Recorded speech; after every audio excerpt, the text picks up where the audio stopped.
నమస్తే, నేను మీ సతీష్. జగన్మోహన్ రెడ్డి బంగారుపాళ్యం పర్యటన విమర్శనాత్మకంగా మారినటువంటి ఈ పరిస్థితి, మరి ఈ పర్యటన నేపథ్యంలో పోలీసులు కొన్ని సూచనలు చేయటం, మరి ఆంక్షల్ని కూడా అతిక్రమిస్తూ వైసీపీ నేతలు అక్కడ సృష్టించినటువంటి వీరంగం కావచ్చు, అక్కడ పర్యటనని వివాదాస్పదంగా మార్చినటువంటి తీరు మరి ఎలా చూడాలి అనేటువంటి అంశాలు మనతో చర్చించేందుకు సీనియర్ జర్నలిస్ట్ ఈవీఎస్ గారు ఉన్నారు. సార్ నమస్తే. నమస్తే సార్, జగన్మోహన్ రెడ్డి పర్యటనలు అంటేనే విమర్శనాత్మకంగాను వివాదాస్పదంగా మారుతున్నటువంటి ఈ పరిస్థితి. మరి బంగారుపాళ్యం పర్యటన, మామిడి రైతుల పరామర్శ అన్నారు. అక్కడికి వెళ్ళి పోలీసులు ఎన్ని ఆంక్షలు విధించినా ఛేదించుకుంటూ ఈ రోజున రైతులు పెద్ద ఎత్తున అక్కడికి వచ్చేశారు అని చెప్తా ఉన్నారు.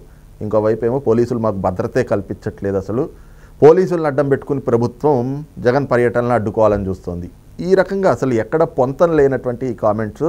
ఇంకోవైపునేమో పోలీసులు వైసీపీ కార్యకర్తల మీద లాఠీచార్జ్ చేశారు, ఎవరికో గాయాలైనాయని చెప్పటం. తీరా చూస్తే మద్యం పంపిణీ ద్వారకానాథ్ రెడ్డి ఆధ్వర్యంలో అది దాగి వైసీపీ కార్యకర్తలు కొట్టుకున్న వైనం. ఎలా చూడాలి సార్ అసలు వీళ్ళు చేసే విమర్శల్ని? అంటే దండయాత్ర, దయాగాడి దండయాత్ర ఏదో సినిమాలో విన్నా. ఇది దయాగాడి దండయాత్ర. ఇప్పుడు ఇదేంటిది? జగన్ గారి దండయాత్ర. ఇప్పుడు పరామర్శకు వస్తే ఎలా వస్తారు, ఎంతమంది వస్తారు? ఇప్పుడు అందుకే సిపిఐ నారాయణ తిట్టాడు. జగన్మోహన్ రెడ్డి చావుకి పెళ్ళికి ఒకటే మంత్రం అన్నాడు. ఇప్పుడు అసలు ఎందుకు ఇంత నవ్వుల పాలవుతున్నాడు? ఒక రకంగా ఏంటంటే ఒక గ్యాంగ్ లీడర్గా, అంటే అపోజిషన్ లీడర్ ఎటు రాలేదు, ఆ ప్రతిపత్తి లేదు కాబట్టి ఈ ప్రతిపత్తి తీసుకున్నాడా? ఒక ముఠా నాయకుడిగా అతని ఈ వీరంగం ఏంటి? ఇవాళ అతను ఎవరికి సవాల్ చేస్తున్నాడు? అంటే ఎందుకు ఇలా శాంతి భద్రతల సమస్య సృష్టిస్తున్నాడో అర్థం కావట్లేదు. ఈ రోడ్లపైన ఈ వీరంగం ఏంటి? నిజంగా అతనికి జనం పైన గనక పట్టుంటే అతను ఏం చేయాలి? ఇప్పుడు జగన్మోహన్ రెడ్డి ఇప్పుడు మామిడి రైతుల్ని పరామర్శించాలి, వాళ్ళ యొక్క కష్టాలు పరిష్కరించాలి. ఎప్పుడు వెళ్ళాలి నువ్వు? సీజన్ అయిపోయిన తర్వాత ఈ పరామర్శ ఏంటి? ఇదే నెల దిగుబడి ఎప్పుడు వచ్చింది? ఇతను పరామర్శకు ఎప్పుడు వెళ్తున్నాడు? అది కూడా అంటున్నారు, దొంగలు పడ్డ 6 నెలలకి జగన్ మరుగుతాడా అని. అంటే ఇప్పుడు నిజంగా ఇతనికి మామిడి రైతుల పైన నీకు ప్రేమ ఉంటే నువ్వు ముఖ్యమంత్రిగా వాళ్ళని ఏమి ఉద్ధరించావు? 5 ఏళ్ళు నీకు అవకాశం ఇచ్చారు, వాళ్ళ తప్పు లేదు, జనాన్ని తప్పు లేదు. నువ్వు ఒక్క ఛాన్స్ అని బతిమలాడితే వాళ్ళు 5 ఏళ్ళు నీకు ఇస్తే మామిడి రైతులను ఏమైనా ఉద్ధరించావా? వాళ్ళకి ఏదన్నా ఒక బోర్డు పెట్టావా? ఇప్పుడు మ్యాంగో బోర్డు పెట్టచ్చు కదా. ఇప్పుడు మనం చూసాం, ఇవాళ అతను ఆ బంగారుపాలెం పర్యటనలో పక్కన ఎవరున్నారు? కుడి పక్కన పెద్దిరెడ్డి రామచంద్రారెడ్డి, ఎడం పక్కన ప్రకాష్ రెడ్డి. ఈయనదేంటి కంపెనీ?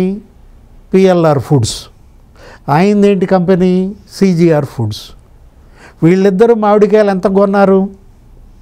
2.5కి కిలో, 2 రూపాయలు 3 రూపాయలకు కొన్న ఇండస్ట్రియలిస్టులను పక్కన వేసుకొని నువ్వు పరామర్శకు వచ్చావంటే రైతుల పరామర్శ, సిండికేట్ పరామర్శ. అంటే వీళ్ళే ఆ పల్ప్ ఇండస్ట్రీలన్నింటినీ సిండికేట్ చేస్తారు. మొత్తం వైసీపీ వాళ్ళంతా పల్ప్ ఇండస్ట్రీలని లీజుకి తీసుకుంటారు. వీళ్ళు మెడపై కత్తి పెట్టి 2 రూపాయలు 3 రూపాయల కన్నా ఎక్కువ కొనమంటారు. ఇప్పుడు ఇవాళ 12 రూపాయలు కొనిపిస్తోంది ఈ ప్రభుత్వం. 260 కోట్లు ఖర్చు పెట్టింది మామిడి రైతులకి. ఈ ప్రభుత్వం 260 కోట్లు ఖర్చు పెట్టి ఢిల్లీ వెళ్ళాడు అచ్చెన్నాయుడు. ఢిల్లీ వెళ్ళి వాళ్ళ కేంద్రాన్ని అడుగుతున్నారు, 16 రూపాయలు కొనండి, ఈ పెట్టినటువంటి ఈ డబ్బులో 130 కోట్లు మీరు బేరు చేయండి అని ఇవాళ అచ్చెన్నాయుడు వెళ్తే జగన్ ఏమంటాడు? ఇవాళ నేను వచ్చాను కాబట్టి అచ్చెన్నాయుడు వెళ్ళాడు అని చెప్తాడు. నేను వచ్చాను కాబట్టి పొగాకు కొన్నారు అని మొన్న చెప్పాడు పొదిల్లో. అంటే జగన్ కోడి కుయ్యకపోతే చంద్రబాబు లేవడా? ఇప్పుడు ముఖ్యమంత్రిగా చంద్రబాబు పనితీరు ఎలా ఉంది, ఆ రోజు ముఖ్యమంత్రిగా జగన్మోహన్ రెడ్డి పనితీరు ఎలా ఉంది? సమస్యలు ఉంటాయి, సమస్యలు ఉండవని మనం చెప్పాం. కానీ ప్రభుత్వ స్పందన అప్పుడు ఎలా ఉంది, ఇప్పుడు ఎలా ఉంది? ధరల స్థిరీకరణ నిధికి 3,000 కోట్లు పెడతానన్నాడు. ఆయన ఇచ్చిన నవరత్నాలు హామీలు ఉన్నాయి కదా, మేనిఫెస్టో, 30 కోట్లు పెట్టాడా? విపత్తు సహాయ నిధికి 4,000 కోట్లు పెడతానన్నాడు, 40 కోట్లు పెట్టాడా? కృష్ణ పొంగింది, లంక గ్రామాలు మునిగిపోయాయి, కొట్టుకుపోయాయి మొత్తం. అరటి, వరి, లండన్ వెళ్ళిపోయాడు ముఖ్యమంత్రిగా. ఇతను ఎక్కడున్నాడు? లండన్. గోదావరి మునిగిపోయింది. గోదావరి ముంచేసింది మొత్తం, ఈస్ట్ గోదావరి, వెస్ట్ గోదావరి. అరే అసలు ధాన్యం అసలు కొనడానికి పరిస్థితి లేదు, మొత్తం తడిసిపోయింది. చంద్రబాబు వచ్చాడు ఆ రోజు, నువ్వు వచ్చావా? అంటే నువ్వు ముఖ్యమంత్రిగా ఉన్నప్పుడేమో గాలిలో తిరుగుతావు, అప్పుడు నీకు రైతులు అవసరం లేదు. ఇప్పుడు ఓడిపోతే ఇప్పుడు రైతులు కావాల్సి వచ్చారా?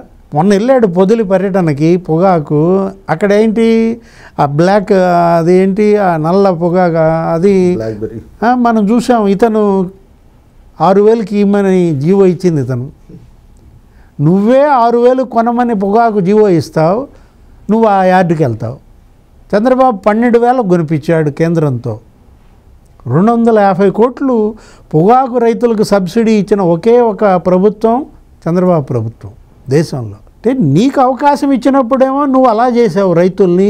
ఇప్పుడు నువ్వున్నావారు సీఎంగా, కరోనా పరిస్థితులు, మామిడికాయలు రోడ్ల మీద పోసారు. అప్పుడు ఎందుకని కొనలా? ఇప్పుడు కర్ణాటకలో 16 రూపాయలు కొంటున్నారని చెప్పి వీళ్ళు మళ్ళీ మాట్లాడతారు. భూమన కరుణాకర్ రెడ్డి ఇవాళ మరి కర్ణాటక వాళ్ళు ఇక్కడికి వచ్చి ఎందుకు అమ్ముకుంటున్నారు? తమిళనాడు వాళ్ళు ఇక్కడికి వచ్చి ఎందుకు అమ్ముకుంటున్నారు? వాళ్ళని రావద్దు అని ఆపలేక ప్రభుత్వం ఆపస్వప్పాలు పడుతుంది. ఇక్కడున్న మామిడికాయలు మేము కొంటే చాలు. ఇప్పుడు గతం కన్నా ఎప్పుడూ లేనంత దిగుబడి ఇప్పుడు వచ్చింది. ఇప్పటికీ 3,40,000 టన్నులు కొన్నారంట. ఇంకా 1,50,000 టన్నులు ఉంది నిల్వ. ఇప్పుడు 90% అయిపోయింది.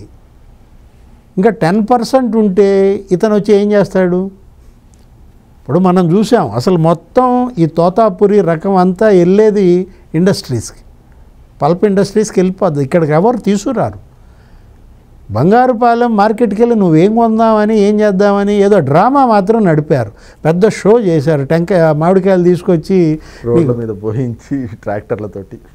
అరే ఒక చోట చూస్తే అసలు ఇతని వాహనం మీద అసలు ఎవ్వరు లేరు, కానీ వాహనం పైన మాత్రం ఒక 50 మంది ఎక్కారు. అసలు జనం లేరు ఆ రోడ్ల మీద. ఇప్పుడు నువ్వేంటి టెర్రర్ క్రియేట్ చేద్దామనా? రాష్ట్రంలో లా అండ్ ఆర్డర్ బ్రేక్ చేద్దామనా?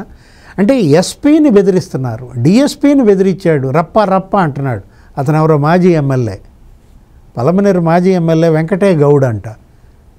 పోలీసుల్ని రప్ప రప్ప చంపండి అంటున్నారు. అంటే మీరు అసలు ఏంటి ఈ రాష్ట్రంలో లా అండ్ ఆర్డర్ ధ్వంసం చేద్దామనా? ఎస్పీ ఏం చెప్పాడు, మీరేం చేస్తున్నారు? మీరే ఇందాక మీరు ఇంట్రోలో చెప్పాడు, ద్వారకానాథ్ రెడ్డి మందు పోపించటం, వాళ్ళు మందు దగ్గర కొట్టుకుని ఒకళ్ళ తల ఒకడు బగల కొట్టుకుంటే పోలీసులు కొట్టారని చెప్పడం. జగన్మోహన్ రెడ్డి అబ్బో అసలు సినిమా ఏంటి, నా కార్యకర్తను కొడతారా అంటూ అతని దగ్గరికి వెళ్ళాలని చూడటం. అంటే ఒక షో నడుపుతున్నాడు ఇతను, పార్టీగా అది నడుపుతోంది. ఏంటి ఒక సర్కస్ షో, అది అసలు ఒక సర్కస్ పార్టీగా మారింది. నువ్వు అసెంబ్లీకి బావు. ఇప్పుడు ఇవాళ ఫీల్డ్ విజిట్కి వెళ్ళొద్దని ఎవరు చెప్పరు సతీష్. నాయకుడిగా పార్టీగా క్షేత్రస్థాయిలో పర్యటించాలి. అక్కడికి వెళ్ళి నువ్వు మామిడి రైతుల గురించి ఇప్పుడు పరామర్శిస్తున్నావు, నువ్వేమైనా అసెంబ్లీకి వెళ్ళి మాట్లాడతావా? వాళ్ళని నిలదీస్తావా? నువ్వు వెళ్ళకపోగా మిగతా 10 మందిని కూడా వెళ్ళనివ్వవు. నువ్వు ఆడాల్సింది అక్కడ, ఎక్కడ? అసెంబ్లీలో. కానీ రోడ్ల మీద ఆడతానంటావు. ఇదెక్కడి ఆటగాడో నాకైతే అర్థం కావట్లా. ఇప్పుడు నీకు అద్భుతమైన క్రికెట్ గ్రౌండ్ ఏది, అసెంబ్లీలో నువ్వు చక్కగా ప్యాడ్లు కట్టుకో, గార్డు పెట్టుకో, ఎల్లు అక్కడ అయ్యన్న పాత్రుడిని నిలది, అది వదిలేసి గ్రౌండ్ వదిలేసి రోడ్ల మీద ఆడేవాడిని ఇప్పుడే చూస్తున్నా. అంటే ఏంటి, కేవలం ఇతనికి సమస్య మీద కానీ రైతుల మీద కానీ ఎటువంటి ప్రేమ లేదు. ఉన్నదంతా అధికారం, పవర్, మళ్ళా ముఖ్యమంత్రి పదవి, ఇది తప్ప అతనికి ఇంకా వేరే ఏం లేదు. ఇది ఒక పెద్ద షెడ్యూల్ పెట్టుకున్నాడు. 5 రోజులు అక్కడ, 2 రోజులు ఇక్కడ, నెలకు ఒక చోట వెళ్ళి ఒక చోట పోలీసుల్ని తిట్టాలి, లేకపోతే ప్రభుత్వాన్ని తిట్టాలి. ఒక హింస, విధ్వంసం, అసలు ప్రాణాలు తీసే పార్టీగా ఇవాళ. ఎక్కడికి వెళ్తే అక్కడ ఏంటి, మొన్న సింగయ్య ఇతని కారు కింద పడి చనిపోయాడు. నీ కారు కింద పడిపోయి చనిపోయినటువంటి సింగయ్యను పరామర్శించో ఆ కుటుంబాన్ని. ఇక్కడ మందు కోసం మరి బ్రాందీ బాటిల్స్ తన్నుకు చచ్చి ఎవడో ఒకడికొకడు కొట్టుకుంటే వాడు పోలీసులు లాఠీ చార్జ్ చేశారు అని చెప్పి దిగుతావా?